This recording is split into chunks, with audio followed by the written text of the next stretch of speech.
Isimili Jofo. Isimili Jakatakofo. Ezedike 1 of Nteje. 1. Ada Abagi draw. You're not 2. King of warriors. Ezedike. Isimili Jakatakofo. I am here to bless you this morning. Ajomo mmadụ ama mfuke. Ị ga na-aga n'iru, ị ga na-eje nabata. Your ways are blessed. Any place you enter, just because you're there, is blessed. No evil plot shall prevail in your life.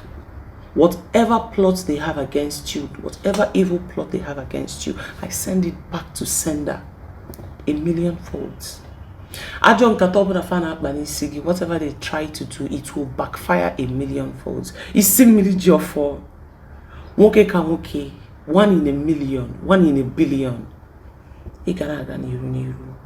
Ina no kwalo nga na achogo okwu. Ina no lo onwe gi minding your business. Ana achogo okwu. Ka ewe si nse. Aka ga-ebi fancha niile na ani. Aka ga-ebi fancha niile na ani. Onye ọbụla sị na ịma mbi, onye ahụ ama mbi. Onye ọbụla kwuchi igwe ụzọ, Chineke nna bi n'eluigwe, your ancestors apịarị atọgbọ. Onye ọbụla sị n'ụzọ nke adịrọzi ya mma, n'ụzọ gị ka ọ chọọ ikwuchi. Nsị gị, your ancestors, God Almighty, mmụọ niile kwụba gị, fancha niile apịarụ the person tọgbọ.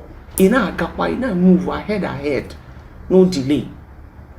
Isimili Jofo. Ezedike 1 of Nteje. Ofuki the other bagi draw. You're not 2. After you na you. Inano. After you na you. You're blessed. You're blessed in the morning. You're blessed in the afternoon. You're blessed in the evening. You're blessed at night. Nothing evil shall come close to you. No weapon fashioned against you shall ever prosper. Ezedike. Isimili Jofo. Madu.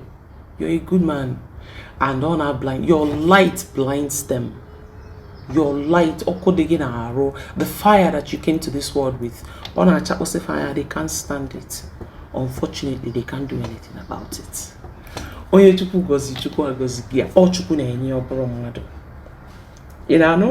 It is God that blesses, not man.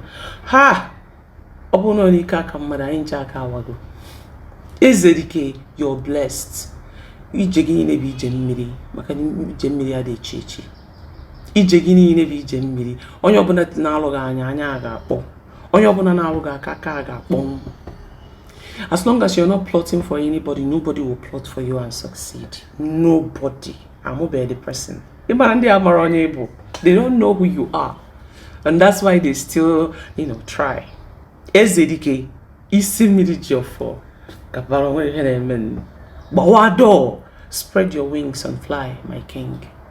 You're a good man. You're the best. You're a leader. You will lead and they will follow. I'm here to bless you this morning.